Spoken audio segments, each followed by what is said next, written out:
বছরে ঠিক মতো জাকাত দিত, তার আপন ভাই কি গরিব থাকতে পারে? আর যেরকম বোঝা গেল সে বছরে বছরে যেভাবে জাকাত দেওয়ার দরকার ছিল সে সেভাবে জাকাত দিতে পারে না। আমরা জাকাত কিভাবে দেই? ধরেন না 2 লক্ষ টাকা জাকাত আইছে, এখন এই 2 লক্ষ টাকা আমরা কি করি? 5,000, 2,000, 500 করে দিই। এমন ভাবে দিই না? না, এভাবে যদি জাকাত দেয় তাহলে দুনিয়া শুধু জাকাত দিবে আর গরিবরা সারা জীবন শুধু জাকাত নিবে। আল্লাহ তো জাকাতের বিধান, এভাবে জাকাত দেওয়ার জন্য জাকাতের বিধান দেন নাই। বরং জাকাত তুমি যাকে দিবা সে যেন ভবিষ্যতে আর জাকাত নেওয়ার সুযোগ না। ঠিক কিনা জোরে বলেন? আপনার আপন ভাই গরিব, গাঞ্জা খা, মদ খা, আগে চুরি করতে, এখন একজনকে রিক্সাও ভাড়া দেয় না, আছে না নাই? পুঁজির কারণে একটা রিক্সা কিনতে পারে না, এখন খারাপ ভালো হইতে পারে না, আছে না নাই? এখন আপনার 2 লক্ষ টাকা আপনার জাকাত আসছে, হিসাব করে দেখলেন এই 2 লক্ষ টাকা ইচ্ছা করলে আপনি 100 মানুষকে দিতে পারেন না? আবার ইচ্ছা করলে এই 2 লক্ষ টাকা 2 জন মানুষকে দিতে পারে কি পারে না? চুপে চুপে আপন বাইরে গিয়ে সেরকম, ভাই এক কাম করেন, আসেন আপনারা আমি একটা রিক্সা কিনে দিই। কি কিনে দিই বলুন তো দেখি? এই জাকাতের টাকা 50 জনের না দিয়া সেরা যদি প্রতিবেশী একজনকে যদি আপনি একটা রিক্সা কিনে দিতেন, এই প্রতিবেশী আর জিন্দিগিতে সে জাকাত নেওয়ার জন্য আর রাস্তায় গরম লাগলো। আর যেরকম বারবার যেভাবে জাকাত দেওয়ার দরকার সেভাবে আমরা জাকাত দিতে পারি নাই, এই জন্য সমাজ থেকে আমরা গরিবতা দূর করতে পারি নাই, সমাজ থেকে আমরা ফকির মিসকিন দূর করতে পারি নাই। আমাদের ধনী মানুষগুলা যদি ঠিক মতো জাকাত দিত, যেভাবে ইসলাম বলেছে সেভাবে যদি জাকাত দিত, একজন গরিব মানুষ বেকার, অনেক শিক্ষিত ছেলেরা আছে বেকার, MA পাস, ঠিক কিনা ধরে বলেন? এই শিক্ষিত ছেলেরা যদি আপনার জাকাতের টাকা দিয়া যদি একটা কম্পিউটার কিনে দিতেন, বলুন তো দেখি এই শিক্ষিত যুবকটা একটা রুজির ব্যবস্থা তার দ্বারা হলো কিনা? আরো জোরে বলেন। একটা যুবক আপনার ভাতিজায় যদি তারে যদি আপনার বাসায় এনে বলেন, রে ভাতিজা এই বছর তোমাকে আমি 1 লক্ষ টাকা দিব, বলো তুমি এই 1 লক্ষ টাকা দিয়া তুমি কি করতে পারবা? ভাতিজা বললে, চাচা আমি এই 1 লক্ষ টাকা দিয়ে আমি 2টা গরু কিনতে পারতাম, ঠিক কিনা জোরে বলেন? অথবা আমি রিক্সা কিনবো, অথবা আমি অটো কিনবো। ভাইয়ের আমার, দেখা গেছে আপনার ভাইয়ের বউ ভাবি, ভাই মারা গেছে, ভাবি কাজ জানে, শিলার কাজ জানে, ভাবিকে যদি আপনি 10,000 টাকা না দিয়া 27,000 টাকা দিয়া সেইরা যদি একটা শিলার মেশিন কিনে দেন, বলুন তো দেখি এই ভাবি পরের বছর আর মানুষের কাছে জাকাত নেওয়ার জন্য আর হাত পাততে হইতো? আরো যেটা বলেন, জাকাত দিয়েছে আমাদের সমাজ থেকে মানুষের গরিবতা দূর করার জন্য। কেউ খাবে কেউ খাবে না তা হতে পারে না, সকলেই যেন খেতে পারে সেই ব্যবস্থা আল্লাহ তাআলা করেছে জাকাতের মাধ্যমে। আজকে আমরা জাকাত যেভাবে দেওয়ার আমরা সেভাবে দিতে পারি নাই, এই জন্য আমাদের সমাজ থেকে গরিবতা দূর করতে পারি। জোরে বলেন। জাকাত এসেছে বেকারত্ব দূর করে দেওয়ার জন্য, কিন্তু আমরা এইগুলা করি না। আমরা কি করি? আমরা একটা ঘরের ভিতরে একটা জাকাতের একটা ডায়েরি রেখে দিই। জাকাতের কি রেখে দেয়? একটা ডায়েরি। জাকাতের ডায়েরির মধ্যে 50টা 100 জনের নাম রাখি। দেখা গেছে রমজান মাস হইলে এই নে 100 টাকা, এই নে 50 টাকা, এই নে 500 টাকা, এই নে 1000 টাকা। না ভাই, এভাবে জাকাত দেওয়ার জন্য আল্লাহ জাকাতের বিধান দেন নাই, বরং জাকাতের বিধান দিয়েছে একজন করার জন্য, একজন মানুষের সুন্দর একটা রিজিকের ব্যবস্থা করার জন্য। ঠিক কিনা জোরে বলেন? এই যে আপনাদের ভৈরবপুর গোষ্ঠী আছে, সাবরানি হাজি বাড়ির গোষ্ঠী, হাজি বলা কি মোল্লা বাড়ির গোষ্ঠী, আড়াই ব্যাপারের বাড়ির গোষ্ঠী আছে না নাই? হ্যাঁ, পঞ্চবটি, এমন 10টা ধনী লোক আছে না? আমি 10টা ধনী লোকের কথাই বলি। শুধু 10 জন ধনী লোক যদি একত্রিত হয়ে সেরা যদি বলে যে আমাদের জাকাতের টাকাগুলো একত্রিত কইরা আমরা এই পঞ্চবটি কি করুম, গরিব লোকের লিস্ট করুম, সবাইরে আমরা এই বছর জাকাত দিতাম না, আমরা এই বছর শুধু 5 জন লোকের কি দিব জাকাত দিব। কয়জন লোকের? 5 জন লোকের। এই 5 জন লোকের আর কোনোদিন আমরা কি দিতাম না, জাকাত দিতাম না। এই 5 জন লোক আমরা সিলেক্ট করে আমরা এই 5টা ঘর থেকে আমরা যখন 5টা যুবক আমরা আনো। কয়জন যুবক? এই 5টা যুবকরা আমরা সৌদি আরব পাঠাই দিব, মালয়েশিয়া পাঠাই দিব, কই পাঠাই দিব? মালদ্বীপ পাঠাই দিব। গোষ্ঠীভিত্তিক যদি জাকাতের টাকাগুলা যদি এভাবে বন্টন করা হয়, বলুন তো দিকে হাজি বলা কি মোল্লা সাহেবের বাড়িতে আর কোনো জাকাত নেওয়ার মতো লোক থাকবো কয়েক বছর পরে? না, আমরা এগুলো করি না। আল্লাহ বলেন ওয়াফি আমওয়ালিহিম হাক্কুন লিসসাইলি ওয়াল মাহরুম। আল্লাহ তাআলা যাদেরকে সম্পদ দিয়েছেন সেই সম্পদে সাইলদের হক রয়েছে এবং বঞ্চিতদের হক রয়েছে। বলুন তো দেখি, এখন কোটিপতি এবং শিল্পপতিকে আল্লাহ যে সম্পদ দিয়েছে, এই সম্পদে কার হক আছে? যারা বঞ্চিত মানুষ তাদের হক রয়েছে। এটা কে বলেছে? আল্লাহ। এখন বলুন, এই যে জাকাত আপনার উপর ফরজ হয়েছে, এই জাকাতের মালিক প্রকৃতপক্ষে কে? যে জাকাত পাওয়ার হকদার সে না? এখন আমরা কি করি? একটা দিন তারিখ নির্ধারিত করি, অনেকে মাইক সাইরা দিই যে এমক দিন এমক শিল্পপতি জাকাতের কাপড় দিবে অথবা জাকাতের টাকা দিবে, 500-600 করে টাকা দিবে। এই যে আমাদের জাকাতের দেওয়ার একটা সিস্টেম, আল্লাহ তাআলা তো এই সিস্টেমের কথা আমাকে আপনাকে বলে নাই। জাকাতের বিধান আল্লাহ ফরজ করেছেন মানুষকে, গরিবকে কাপড় পরিধান করানোর জন্য না। আমি মসজিদে চাকরি করি, আমি মসজিদের খতিব, মাস শেষে একটা বেতন আসেনি, আর জোরে কম। এই বেতনটা কি আমার হক না? আমার হক নেই, আমার পাওনা না? এখন যদি আমার সেক্রেটারি মহোদয় মাস শেষ হলে বাজারে নিয়ে আসে, এরকম হুজুর আসেন, কই ক্যারেট ডিম লাগবো নেন, ঠিক না? আপনার বিবির কয়টা কাপড় লাগবো নেন, আপনার কয়টা কাপড় লাগবো নেন, আপনার ছেলে মেয়ের কি কি খাবার লাগবো নেন।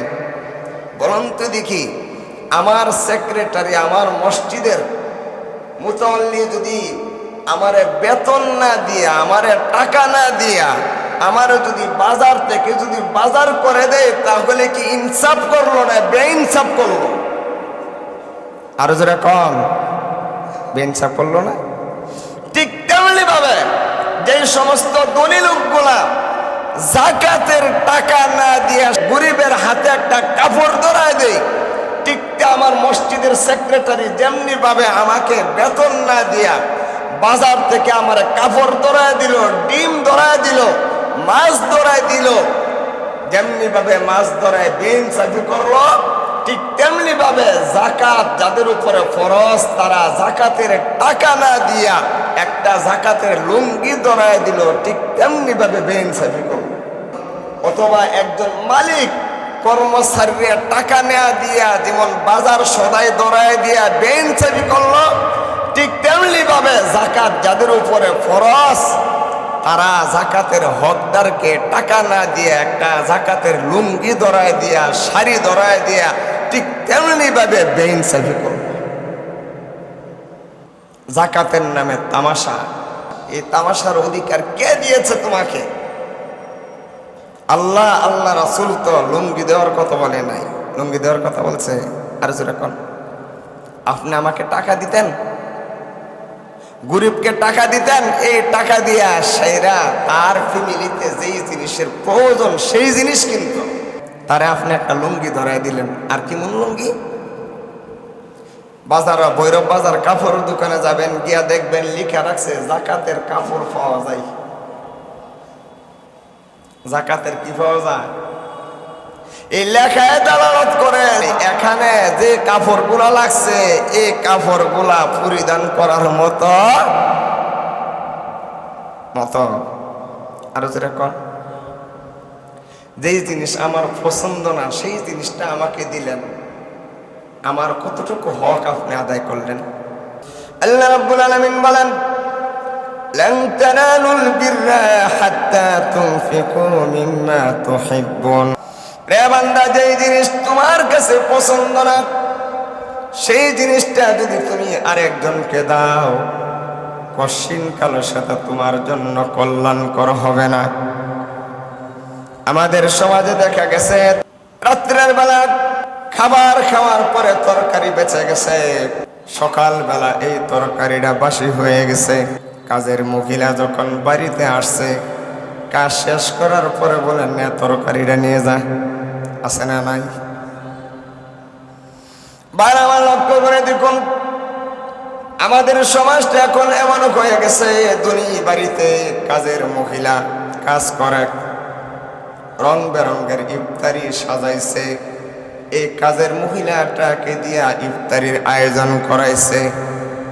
কয়েক জাতের, ঠিক কিনা জোরে বলেন? কিন্তু দেখা গেছে ওই বাড়িওয়ালারা ইফতারি খাওয়ার পরে কিন্তু অনেকগুলো ইফতারি রয়ে যায়, ঠিক কিনা জোরে বলেন? যেই সময় কাজের মহিলাকে ইফতারি দিলে ওই কাজের মহিলার ছোট্ট ছোট্ট বাচ্চাগুলো খুশি হয়ে যাইত, ওই সময় এইগুলো দেই না, বরং এশারের পরে ফোন দিয়া ও আমেনা সাবিনা তুই কই আসস, তাড়াতাড়ি ইফতারিটা লয়ে যা। আছে না নাই? না রে বাইনা রে ধনী, ও ধনী মহিলা, তোমার বাড়িতে যে মেয়েটা কাজ করে ওই মেয়েটা একজন বিধবা হতে পারে, অথবা তার স্বামী অসুস্থ হতে পারে, তারপরে 2-3টা বাচ্চা থাকতে পারে, ঠিক কিনা জোরে বলেন? এই বাচ্চাগুলো ইফতারের আগ পর্যন্ত মার রাস্তার দিকে তাকায় থাকে আর মনে মনে ভাবে আমার মা শিল্পপতি বাড়িতে কাজ করে, অবশ্যই ইফতারির সময় আমার মা 2টা বড়া, আমার মা কতগুলা বুট, আমার মা কতগুলা বেগুন নিয়ে বাড়িতে আসবে। কিন্তু ওই কাজের মহিলাটা যখন খালি হাতে তোমার বাড়ি থেকে বের হয়, ওই খালি হাত নিয়ে যখন বাড়িতে যায়, তখন ছোট্ট ছোট্ট বাচ্চার কলিজা গুলা পেটে খান খান হয়ে যায়, ঠিক কিনা জোরে বলেন? ওই ছোট্ট ছোট্ট মাসুম বাচ্চাগুলোর কলিজা যখন পেটে যায়, আল্লাহর আরশ কাঁপতে দেরি করে না, দেখা যাবে কয়দিন পরে তোমার এই সুন্দর সংসার তছনছ হইতে দেরি হবে না। আমরা যেখানে দান করার সেখানে দান করি না, ঠিক কিনা জোরে বলেন? যেখানে দেওয়ার সেখানে দেই না। রে দুনিয়াওয়ালা, ওই কাজের মহিলাকে যদি তুমি 1 প্লেট বিরিয়ানি দিতা, তাহলে এই 1 প্লেট বিরিয়ানি আল্লাহর কাছে এত দামি হয়ে যাইতো, ওই কবরস্থানে 10 ডিক্সি বিরিয়ানি দিলে আল্লাহ যতটুকু খুশি না হইতো, 1 প্লেট বিরিয়ানি ওই কাজের মহিলাকে দিলে এর চাইতে আল্লাহ আরো বেশি খুশি হয়ে যাইতো, ঠিক কিনা জোরে বলেন? আমরা এখানে দিই না।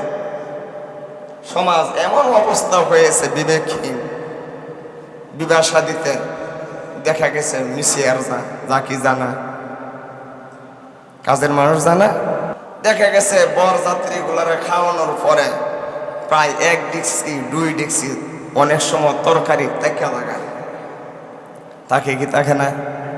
তখন দেখা গেছে সাহেবে কি কর, এই 1 ডিক্সি জন তাকে গেছে তরকারি, কাম কর, এটা নিয়ে কোনো ইতিমখানার দিয়া। আছে না নাই? ওই দিয়া ইতিমখানার দিয়া। আরে ইতিমখানার চাইতে আরো বড় ইতিম ওই মিসিয়ার গুলা তোর ডিক্সির কাছে আছে। যারা তোমার অনুষ্ঠানে কাজ করতে গেছে এরা কি ধনী মানুষ?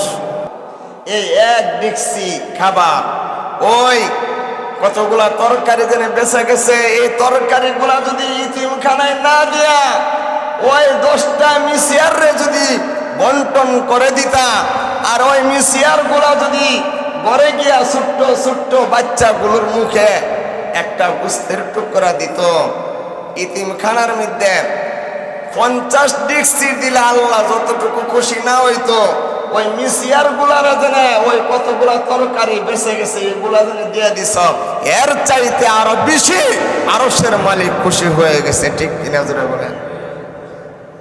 আমরা তো সওয়াব খুঁজে পাই না, আমরা পেশাদার ভিক্ষুকগুলারে দিলে খুব ভালো লাগে। ঠিক কিনা জোরে বলেন? দান যাকে ইচ্ছা তাকে দিতে পারবেন, কিন্তু যাকাত যাকে ইচ্ছা তাকে দিলে চলবে? চলব? আল্লাহ তাআলা যাকাত কাকে কাকে দিবেন, কে যাকাত পাও না, সেই কথাটা আল্লাহ কোরআনুল কারিমে বলে দিয়েছেন। যাকাত যথাই তথায় যাকাতের টাকা দিলে চলবে? চলব? মসজিদও যাকাতের টাকা দিলে চলব নি? মাদ্রাসা বিল্ডিং এর কাজে যাকাতের টাকা দিলে চলব নি? আরো যেরকম ব্রিজ কালবার রাস্তাঘাট এগুলার যাকাতের টাকা দিলে চলব? চলতো না। ও মুসলিমরা যাকাতের টাকা দিলে চলব নি? নেশাবের মালিক হয়ে গেছে অনেক ভিক্ষুক, ছেলে বিদেশ, বাপে ভিক্ষা করে, আছে না নাই? আরো যেরকম ব্যাংকে কয়েক লাখ টাকা আছে, এই ভিক্ষুক আমাদের সমাজে আছে না নাই? তারে যাকাতের টাকা দিলে চলব নি? যাকাতের টাকা দিলে চলবে না। যাকাত যাকে তাকে যাকাতের টাকা দিলে চলবে না, সে যাকাতের হকদার কিনা যাচাই বাছাই করে তারে যাকাতের টাকা দিতে হবে। ঠিক কিনা জোরে বলেন? আল্লাহ বলেন, ইন্নামাস সাদাকাতু লিল ফুকারা'i ওয়াল মাসাকিনি ওয়াল আমিলিনা আলাইহা ওয়াল মুআল্লাফাতি কুলুবুহুম ওয়া ফির রিকাবি ওয়াল গারিমিনা وفي سبيل الله وابن السبيل। আল্লাহ সূরা তওবার 60 নম্বর আয়াতে বলে দিয়েছেন কাকে কাকে যাকাত দিবেন। যথায় তথায় যাকাতের টাকা দিলে চলবে? আল্লাহ বলেন 1 নম্বর গলালিল ফুকারা, যারা ফকির তাদেরকে যাকাতের টাকা দিতে হবে। ফকিরকে লাইসা লাহুম মালুন, যার কোনো মাল নাই, একদম কিছু নাই, সে হলো 1 নম্বর যাকাতের হকদার। 2 নম্বরে ওয়াল মাসাকিন, মিসকিন বলে তার কিঞ্চিত পরিমাণ সম্পদ আছে, কিন্তু যেই সম্পদ আছে এই সম্পদ দিয়া তার ফ্যামিলি চলে না। এই সম্পদ দিয়া তার কি চলে না? ফ্যামিলি চলে না। আপনার দেখা গেছে টানা পড়া সংসার, অনেক ভদ্র গরিব আছে, দেখবেন ফুরিফাটি একেবারে পাঞ্জাবির কাপড় চাপড় ইস্তারি দিয়া সেটা চলে। আগে সে দান খৈরাত করত, কিন্তু এখন তার কোম্পানি লস হয়ে গেছে, ঢাকা কোম্পানি আসিন, ফ্যাক্টরি আসিন, মায়ের খায়া এখন বৈরবায় সেরা, এখন মানুষের গরিবতা বুঝাও না, আছে না নাই? একদম পরিপাটি এসে চলে, পেটে খাবার নাই কিন্তু কাপড় সাপড়ে খুব সুন্দর। বাইরে আমার এই ধরনের লোক যাদের সমাজে আছে, আপনি যদি জানেন সে মায়ের খায়া ঢাকাতে ফ্যাক্টরি লস হওয়ার কারণে এখন বাড়িতে আছে, কিন্তু যে টাকা আছে সেই টাকা দিয়ে তার সংসার ঠিক মতো চলে না, এই লোকটা যেন না বুঝে তারে আপনি যাকাতের টাকা দিয়েছেন, চুপে চুপে তার হাতে নিয়ে যাকাতের টাকাগুলো দিয়ে দিবেন। আমাদের বৈরবে দেখা গেছে ভাই 5 তলার মালিক, আছে না নাই? আরেক ভাই মারফেডের ভাই দেখা গেছে রিক্সা চালা, এমন আছে না নাই? বড় ভাই শিল্পপতি, যে টাকার মালিক বছরে এর 5 লক্ষ 10 লক্ষ টাকা যাকাতাই, হিসাব করলে আছে না নাই? হ্যাঁ, শিল্পপতি তুমি এত কোটি টাকার মালিক আর তোমার মার পেটের ভাই রিক্সা চালা, তোমার এই জীবন ডাকার চাইতে মরে যাওয়া ভালো, ঠিক কিনা জোরে বলেন?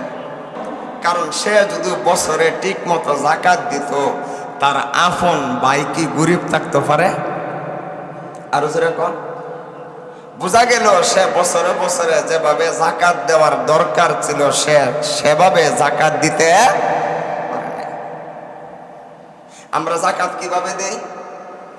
ধরেন না 2 লক্ষ টাকা জাকাত আইছে, ওই লক্ষ টাকা 2 লক্ষ টাকা জাকাত আইছে। এখন এই 2 লক্ষ টাকা আমরা কি করি? 5,000, 2,000, 500 করে দিই। এমন ভাবে দিই না? না, এভাবে যদি জাকাত দেই তাহলে দুনিয়া শুধু জাকাত দিবে আর গরিবরা সারা জীবন শুধু জাকাত নিবে। আল্লাহ তো জাকাতের বিধান, এভাবে জাকাত দেওয়ার জন্য জাকাতের বিধান দেন নাই। বরং জাকাত তুমি যাকে দিবা সে যেন ভবিষ্যতে আর জাকাত নেওয়ার সুযোগ না, ঠিক কিনা জোরে বলেন? আপনার আপন ভাই গরিব, গাঞ্জা খা, মদ খা, আগে চুরি করতে, এখন একজনকে রিক্সাও ভাড়া দেয় না, আছে না নাই? পুঁজির কারণে একটা রিক্সা কিনতে পারে না, এখন খারাপ ভালো হইতে পারে না, আছে না নাই? এখন আপনার 2 লক্ষ টাকা আপনার জাকাত আসছে, হিসাব করে দেখলেন এই 2 লক্ষ টাকা ইচ্ছা করলে আপনি 100 মানুষকে দিতে পারেন না? আবার ইচ্ছা করলে এই 2 লক্ষ টাকা 2 জন মানুষও দিতে পারে কি পারে না?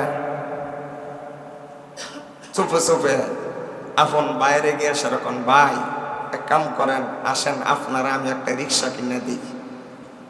কি কিনে দিই বলুন তো দেখি? এই জাকাতের টাকা 50 জনের না দিয়া সেরা যদি প্রতিবেশী একজনের যদি আপনি একটা রিক্সা কিনে দিতেন, এই প্রতিবেশী আর জিন্দিগিতে সে জাকাত নেওয়ার জন্য আর রাস্তায় ঘুরন লাগলো।